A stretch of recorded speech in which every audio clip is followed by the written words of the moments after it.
फिर ये बोलती है जब उसने मना कर दिया तो फिर जबरदस्ती करने का क्या मतलब।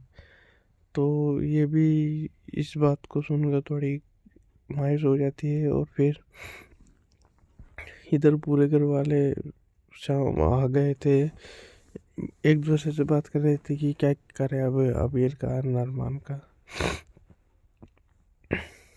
कि अबीर की जो लड़की बात करती है उस लड़की का अभी पता चल गया है। और फिर ये उस लड़की की तरफ देखती है तो बेचारी वो लड़की इसकी तरफ देखती नहीं।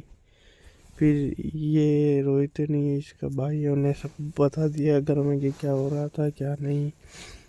फिर जब बता दिया तो ये अपने आप जाने क्या सोचने लगते हैं कि क्या कर रहा है, अब जो होगा देखा जाएगा, बात बात की बात है। फिर ये मन ही मन में सोचने लगते हैं कि अब यार जैसा हो रहा है वैसे ही होगा, किसी को मना तो नहीं कर सकते। तो फिर जब ये इसकी दादी इनसे परेशान हो रही थी तो कुछ समझ में भी नहीं आ रहा था।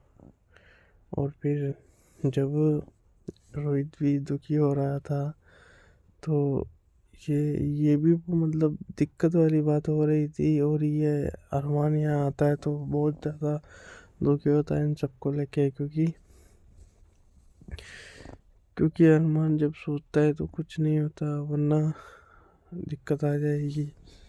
जब अरमान घर आया और वहाँ आया, अबीरा से बात की, इसने अबीरा से बात की। अब अरमान अबीरा से मिलने आया था पर अबीरा से मिल नहीं सका, क्योंकि जब अरमान वहाँ आया हुआ था तो अबीरा मिलने के लिए वहाँ खड़ी थी पर नहीं मिली। पर फिर अब अरमान वहाँ से निकल गया तो फिर वहाँ वो अबीरा को ढूंढता रहता है पर अबीरा कहीं नहीं मिलती।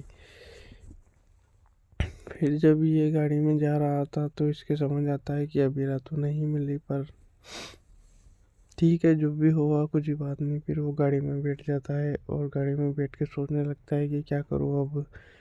फिर मन ही मन में मुस्कुराता रहता है। फिर भी वो एक बार और बाहर देखता है क्योंकि अबीरा वहाँ से दौड़ी दौड़ी जा रही होती है। फिर वो अरमान की गाड़ी में आके बैठ जाती है। फिर वो किसी के फ़ोन लगाती है, फ़ोन लगा के वो दोनों कहीं निकल जाते हैं और इन दोनों के बीच में कुछ बात नहीं होती।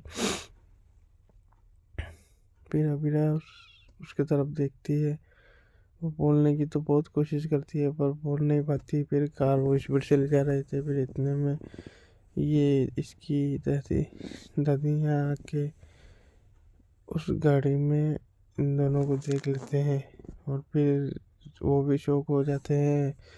और ये तो बेचारे यूं ही ऐसे ही मायूस हो रहे थे, क्योंकि फिर मन से जाने क्या बोलता है तो अबीरा कुछ जवाब नहीं देती। फिर जब अरमान उसके पास आता है तो उससे कुछ पूछने लगता है पर वो कुछ जवाब नहीं देती। वो उसके पास आते ही जा रहा था पर अबीरा ने उसको वापस भेज दिया। फिर अरमान उसकी तरफ देखता है, बेचारा मायूस होने लगता है। और फिर अबीरा उस गाड़ी में से उतर कर बाहर चली गई और अबीरा वहाँ आते ही अरमान उसको तरफ ऐसे देख रहा था। फिर इतने में वो साइकिल वाला आता है और अबीरा से जाने